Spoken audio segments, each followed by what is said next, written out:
Graças a Deus pela sua vida, graças a Deus por você que está aqui conosco, você que está pelo canal do Face, do YouTube. Quero dizer que nós estamos de portas abertas.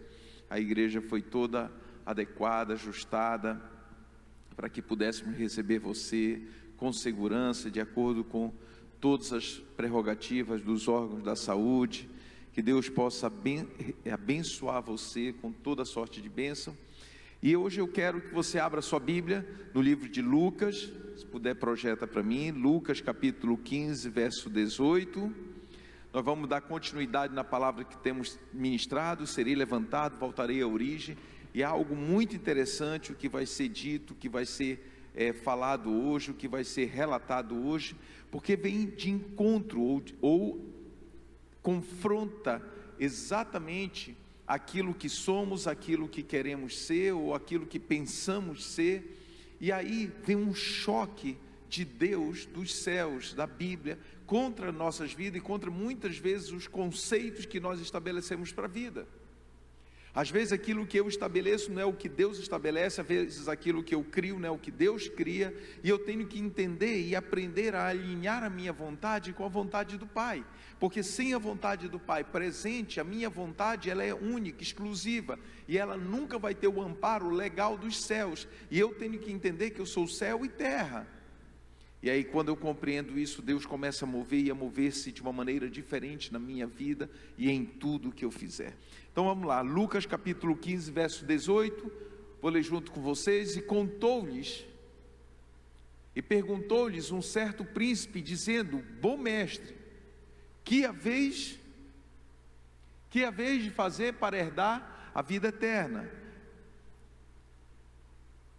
Verso 19: e não sou digno de ser chamado teu filho, trata-me como um dos teus trabalhadores.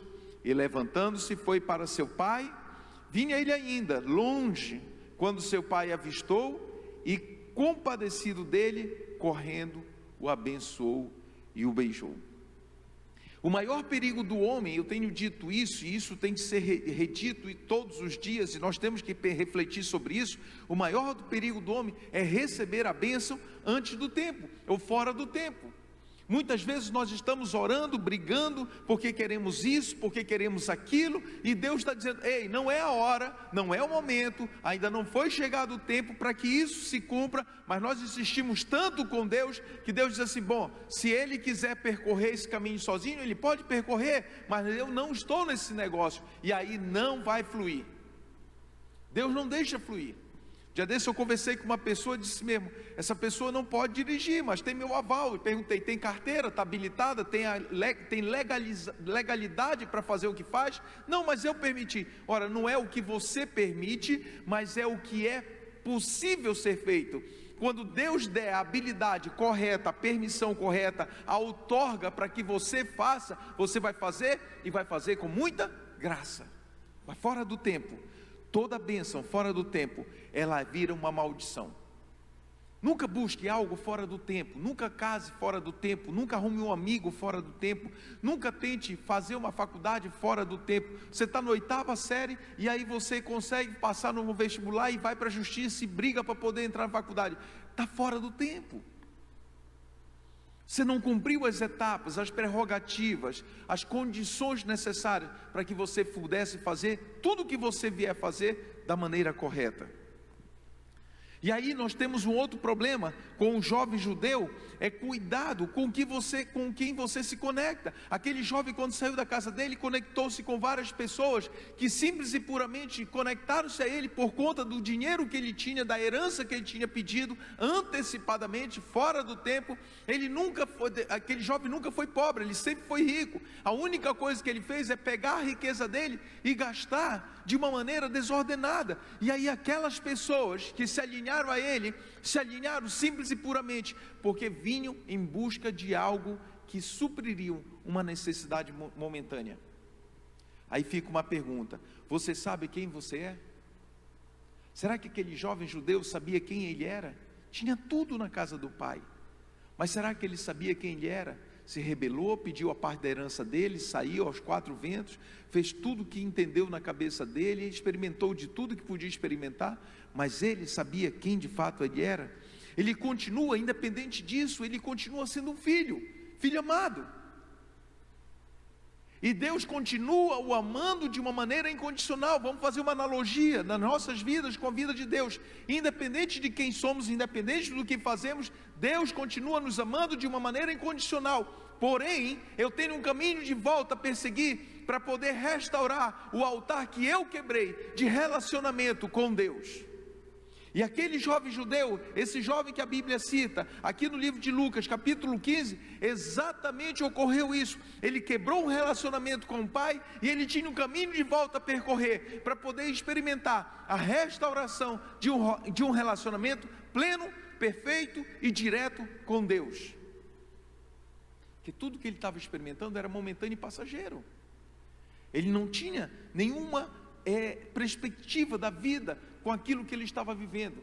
Imagina que para um jovem judeu viver no meio de porcos, viver no meio da lama, comendo da comida dos porcos, isso era terrível, porque para o judeu o porco é algo imundo, um alimento imundo. E aquele jovem estava experimentando exatamente o opróbrio da terra, a pior circunstância da terra, porque na cabeça dele, ele estava no meio de coisas imundas. Talvez fosse pior do que ele fez anteriormente, talvez fosse pior do que a droga que ele experimentou, do que o álcool que ele experimentou, ou qualquer outra coisa que ele experimentou, mas aquela situação última que ele estava vivendo, era o estágio final, era o fundo do poço, estava envolvido ali no meio de porcos. Olha com quem você está andando, isso determina quem você é. Cuidado com quem você está andando. Aquele jovem judeu estava numa situação extremamente difícil, deplorável. Aí em Eclesiastes 11:4, a Bíblia diz: quem somente observa o vento, nunca semeará, e o que colhe para as nuvens, nunca cegará. Assim como tu não sabes qual o caminho do vento, nem como se formam os ossos no ventre de uma mulher grávida, assim também não sabes a obra de Deus que faz todas as coisas. No momento que aquele jovem se encontrava ali no meio dos porcos, ele não tinha condições, mas nem habilidade de observar o vento, e muito menos as nuvens, porque já aquilo tudo era uma confusão plena na cabeça dele. Mas a Bíblia diz aqui, da mesma maneira, do mesmo jeito, assim como tu não sabes qual o caminho do vento, nem como se formam os ossos no ventre de uma mulher grávida, assim também não sabes as obras de Deus que faz todas as coisas. Deus trabalha por você 24 horas por dia, e Ele tem uma obra para a tua vida, única e exclusiva para você, mas entenda que essa obra tem um momento certo para te alcançar, essa promessa tem um momento certo para te alcançar, o lugar certo para te alcançar, o estágio correto para te alcançar. Porém você precisa estar de coração aberto, mesmo que você esteja no meio de porcos, mesmo que você esteja atolado na lama, mesmo que você esteja até no último estágio, Deus tem ainda uma promessa de restauração para a tua vida, e Ele vai restaurar a tua vida. Pastor, mas o senhor não conhece a minha realidade. Querido, nem quero. Assim como eu não conheço a sua, você não conhece a minha. Assim como eu não conheço seus dilemas, você não conhece os meus dilemas. Assim como eu não conheço a sua dor, você não conhece a minha dor. Mas nós temos uma palavra de promessa, e isso tudo suprime-se pela graça. Não por outra coisa, mas pela graça que Deus derrama nas nossas vidas. Esse jovem judeu estava ali na pocilga de porcos, atolado de lama até o pescoço, com as unhas imundas, roupas imundas, mosquito, mosca voando na cabeça dele, comendo a comida dos porcos. Terrível, o estágio final dele era terrível, mas Deus tinha uma promessa de restauração para a vida dele, assim como Deus tem uma promessa de restauração para a minha vida, e para cada uma vida que está aqui. O que eu amo sobre a graça de Deus é que ela, simples e puramente, não vem só para a igreja. Muita gente prega que a graça de Deus é da igreja, errado, equivocado. A graça de Deus não é só para a igreja, mas a graça de Deus vai ao encontro daquilo que está podre, acabado, arruinado. Ela vai buscar lá aonde está destruído por completo e restaura e devolve a Deus. Aí a gente fica ouvindo aí pregações, não, a graça de Deus é para a igreja, é para o cristão. Não, cara, a graça de Deus é para o perdido também, para aquele que está desviado, principalmente para aquele que está desviado, para aquele que está perdido, porque a graça o alcança. A Bíblia diz que o sol nasce para o injusto e para o justo. Então não pode ser, a graça não pode ser somente para um, mas para todos. E ali estava aquele jovem judeu em meio a uma grande bagunça, e quando a graça entrou naquele lugar, ela restaurou aquela bagunça e trouxe a unção, a bênção completa, plena sobre a vida daquele jovem. A graça vai aonde não tem perspectiva nenhuma de vida, onde não tem mais oportunidade nenhuma, onde não tem mais consciência nenhuma, e ela vai e pinça você e restaura você e devolve a casa do Pai de uma maneira plena e absoluta. Mas você tem que estar de coração aberto. Esse jovem judeu, apesar de tudo que ele fez, de tudo que ele passou, de tudo que ele experimentou, o coração dele estava plenamente aberto para que ele pudesse experimentar do melhor da graça de Deus. Abra comigo Romanos capítulo 6, verso 14. Romanos capítulo 6, verso 14. Porque o pecado não terá domínio sobre vós, pois não estáis debaixo da lei, e sim debaixo da graça. Aquele jovem, ele estava atolado, não era na lama, mas estava atolado numa lama de pecado. E a graça foi buscá-lo lá na lama de pecado. E a Bíblia está dizendo aqui, porque o pecado não terá domínio sobre vós, pois não estás debaixo da lei, e sim da graça que regenera, da graça que salva, da graça que cura, da graça que derrama amor, da graça que manifesta o melhor de Deus. E assim Deus fez na vida daquele jovem, e do mesmo jeito que fez na vida daquele jovem judeu, Deus está fazendo na minha vida hoje, na sua vida hoje. Mas isso depende do nível de relacionamento que eu quero ter com o Pai, e do coração meu que está aberto para receber uma palavra nova a cada novo dia. 2 Coríntios 9:8 diz o seguinte: Deus pode fazer-nos abundar em toda graça, a fim de que, tendo sempre em tudo ampla suficiência, superabundeis em toda boa obra. Essa palavra superabundez no grego, ela é hiperabundou, é hipergraça. Não existe o super no original, mas hiper está acima de super, ou seja, ela é plena em todos os aspectos, ela te alcança de todos os meios, em todas as condições que você se encontra. Assim funciona a graça de Deus. E 2 Coríntios 12:9 diz: então ele me diz, a minha graça te basta, porque o poder se aperfeiçoa na fraqueza. De boa vontade, pois mais me glorieis nas fraquezas, para que sobre mim repouse o poder de Cristo. Quando a graça de Deus bastar sobre você, a Bíblia está dizendo aqui que o poder de Cristo repousa e recai sobre você automaticamente. Mas você precisa estar alinhado com a graça. A graça de Deus, ela muda a perspectiva, muda como você vê a situação, muda como você vê a si próprio. Quando você permite que a graça de Deus te alcance, ela muda a tua perspectiva, muda como você tem a holística do problema que você está vivendo, mas ela vai mudar você interiormente, como ela mudou aquele jovem judeu. Aí ela começa a operar. A única coisa que precisa mudar é como você enxerga a situação que está diante de você. E aí a graça começa a trabalhar de uma maneira espontânea, ela começa a fluir de uma maneira espontânea. Foi nesta condição que Deus mudou a perspectiva daquele jovem judeu, foi nesta condição que Deus restaurou a visão daquele jovem judeu, e foi nesta condição que Deus derramou graça na vida daquele jovem judeu. tinha tudo. Para que sair da casa do pai? Muitas vezes nós temos essa vontade, né?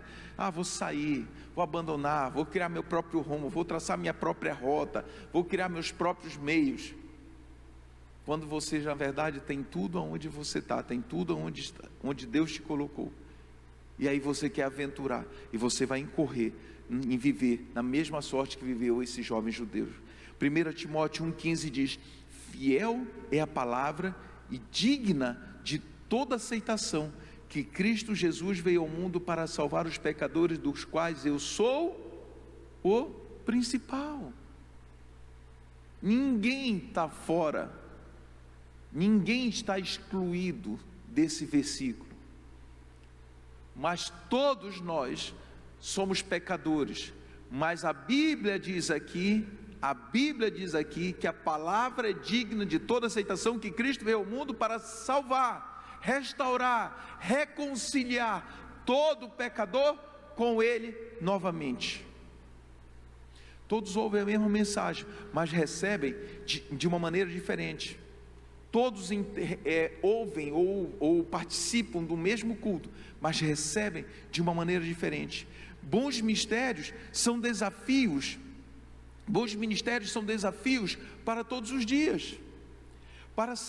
Eu preciso aprender a ser um melhor pai, um melhor filho, um melhor esposo, um melhor cônjuge, um melhor trabalhador, um melhor ministro do Evangelho. Eu preciso ser um melhor levita, um melhor obreiro. Eu preciso melhorar a cada novo dia. Não adianta eu ter o título e não fazer por onde merecer. Não adianta eu ter uma diplomação e não fazer por onde eu merecer. Não adianta eu formar em médico e querer construir casa. É ilógico, é surreal. Se você formou em medicina, vire médico, seja por excelência. Se você fez direito, não adianta você querer fazer corte e costura, é irreal. Então faça o curso que você de fato tinha vontade de fazer. Pastor, é tarde. Não, querido, nunca é tarde. Reconstrua e recomece no tempo que for devido. E hoje talvez seja o tempo de você recomeçar. Aos 48 anos eu tive que fazer uma nova faculdade para reciclar e recolocar no mercado. E daí? Aos 48 anos eu recomecei muitas coisas na minha vida. Aos 50 eu recomecei, aos 52 eu recomecei, aos 54 eu estou recomeçando, e sabe lá quantas outras coisas eu vou recomeçar aos 58, 60, 65, 70. Não podemos parar. Deus não nos chamou para pararmos, mas Deus nos desafiou para prosseguirmos. Cuidado para que você não perca a sua habilidade por conta de coisas que são passageiras. Muitas vezes nós perdemos nossa habilidade por momentos passageiros, por situações passageiras, por pensamentos passageiros, por desafios próprios passageiros, e nós perdemos a qualificação e a condição de exercer aquilo que Deus já nos deu. A mesma palavra que você prega para outras pessoas precisa ser pregada primeiro para você. Muitas vezes nós estamos pregando para os outros, mas não pregamos para nós mesmos. Aprenda a pregar para você mesmo. Ora, hoje, todos os dias, tudo que eu prego, eu procuro ver na minha vida, se eu estou me enquadrando. Muitas vezes eu estou me enquadrando, eu erro no outro dia, reconheço isso, tenho que voltar atrás. Mas é melhor eu fazer isso do que achar que eu não preciso mais de palavra nenhuma, e a palavra que eu tenho é só para os outros. Não pode. Aí você começa a fugir de um contexto, o qual a Bíblia te chamou de fato e de verdade, e cria um contexto único, pessoal, separado do altar, separado da graça, separado da cruz. Apocalipse 2,4 diz o seguinte: tenho porém contra ti que abandonastes o primeiro amor. Outra consequência desse jovem judeu. Ele abandonou a casa do pai, aonde ele recebia amor, de fato e de verdade, independente de qualquer coisa. Aquele jovem tinha todo o amor que precisava ou que merecia, e ele abandonou a casa do pai. Aonde você prostrar no altar e dizer: Deus, eu estava saindo do caminho, e aí Deus vai trazer a consciência plena da graça sobre você e restaurar a sua vida. Apocalipse 2,5 diz: lembra-te, pois, de onde caíste, arrepende-te e volta à prática das primeiras obras. Um versículo está coligado com o outro. Esse versículo 5 do capítulo 2 de Apocalipse está dividido em 3 etapas, 3 partes. Lembra depois de onde caíste. Primeiro, eu tenho que ter consciência de onde eu caí, de onde eu errei. Segunda coisa, que esse versículo diz: arrepende-te. Então a palavra de hoje, e a palavra para esse jovem judeu, para que a graça fosse manifesta de uma maneira plena na vida dele, foi Deus dizendo: arrepende-te, arrepende-te. Ele já tinha reconhecido, porque ele havia falado que na casa do pai ele tinha do bom e do melhor, e que se ele voltasse, nem que ele fosse empregado, mas era uma condição melhor do que a condição que ele estava vivendo. Então o processo que esse jovem fez, é o processo que está descrito em Apocalipse. Ele lembrou de onde caiu, ele se arrependeu, e aí ele voltou à prática do primeiro amor. Coisa boa, hein? Muitas vezes a gente ouve isso, né? Volta o primeiro amor, canta, tem uma música, quero voltar ao primeiro amor. Mas que isso não possa ser só uma música que eu cante num domingo na igreja, que isso não possa ser só uma fala que eu ouço esporadicamente, mas que isso possa ser uma constante na minha vida. Você acha que muitas vezes eu não fico desanimado por uma situação ou outra? Fico. Mas eu não deixo o desânimo me vencer, eu venço o desânimo, colocando em prática o chamado que Deus colocou na minha vida. Eu tenho que aprender a dizer: eu vou me levantar, e irei para a casa do meu pai. Eu vou me levantar, irei para a casa do meu pai. Eu vou me levantar, e irei para a casa do meu pai. Independente de qualquer coisa, num momento muito crucial nas nossas vidas, entre 2012 e 2013, eu disse: Deus, tudo nos tiraram, mas a tua graça me basta. E esta palavra, esta oração, ela nos restaurou e nos reergueu, porque a graça de Deus nos basta. E aí, voltando aqui em Lucas 15, 19, a Bíblia diz: e não sou digno de ser chamado teu filho, trata-me como um dos teus trabalhadores. E levantando-se, foi para a casa do pai. Vinha ainda ele de longe, bem de longe, quando seu pai o avistou, e compadecido, correndo, o abraçou e o beijou. Ontem à noite eu estava pregando aqui, esse versículo tem uma semelhança muito grande com a posição de Jesus, em 2 momentos da vida de Jesus, quando ele encontrou a viúva de Sarepta e quando ele encontrou as irmãs de Lázaro. A Bíblia diz que Jesus compadeceu-se de íntima compaixão pela dor daquelas pessoas que estavam vivos, e ele restaurou o que estava morto. A Bíblia está dizendo aqui: levantando-se foi para o pai. Vinha ele ainda de longe, quando seu pai o avistou, e compadecido, a mesma característica e a mesma personalidade da pessoa de Jesus, e compadecido dele, correndo, o abraçou e o beijou. Sabe, talvez tenham te machucado, mas seja exemplo, faça o que Cristo fez, compadecido com a dor, com a situação, com o momento. Corra, abraça, beija. Não deixe que essa ira, essa raiva, esse rancor, essa fúria que está dentro de você seja maior do que a graça de Deus que está por vir na sua vida. Ele não sabia como seria, mas pior do que não tentar é morrer sem fazer algo. Aquele jovem talvez tenha caminhado e estaria ensaiando, dizendo: Deus, será que meu pai vai me receber? Deus, será que eu vou ser aceito novamente? Deus, será que o meu irmão, os empregados do meu pai vai me receber? Não interessa, tente. O não nós já temos, vamos para o sim. Deus tem sempre uma resposta positiva para mim e para você. Não é o que você diz a outras pessoas que determina a direção que você vai, mas o que você diz a si próprio. Não é o que você diz a outras pessoas que determina a direção que você vai, mas é o que você diz a si próprio. Talvez eu esteja lá embaixo, mas eu vou me levantar. Talvez eu esteja no fundo do poço, mas eu vou me levantar. Talvez eu esteja no meio da lama, comendo a comida dos porcos, mas eu vou me levantar. Eu tenho que ter essa palavra. O desejo humano é uma força poderosa. A mente humana, ela é uma força poderosa. A nossa palavra declarada é uma declaração profética de fé poderosíssima nas nossas vidas.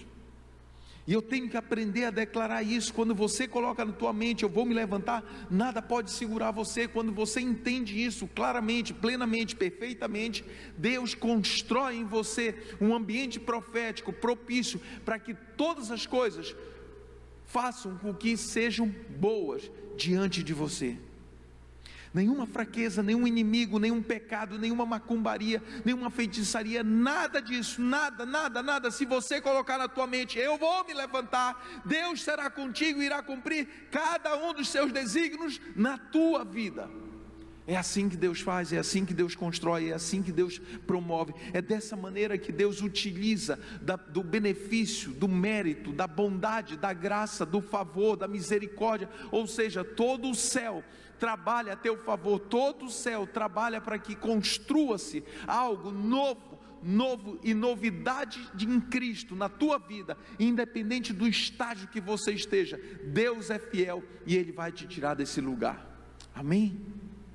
Olha, querido, que Deus te abençoe, que Deus te guarde nessa manhã, que Deus possa fazer com que essa palavra surta o efeito necessário na sua vida, que a palavra de Deus alcance você de uma maneira surpreendente, e que isso possa ter sido um rema nesse dia, nessa manhã, na sua vida. Eu louvo a Deus por essa palavra, eu louvo a Deus pela vida, pelo exemplo desse menino, que apesar de todo o percurso errôneo que fez, nos deixou um grande ensinamento. E saiba de uma coisa, independente do estágio que você está, nós estamos aqui, de portas abertas, de braços abertos, pronto para te receber, pronto para te amar, e juntamente com você, restaurar essa situação que você acha que não tem mais restauração, porque Deus é mais do que fiel. Nunca esqueça, não é o que você diz a outras pessoas que determina a direção que você vai, mas o que você diz a si próprio. O que você diz a si próprio determinará a direção que você vai. Cuidado com o que sai da sua boca, cuidado com o que você profere, cuidado com o que está no seu coração. Deixa Deus mudar essa história. Quero orar com você.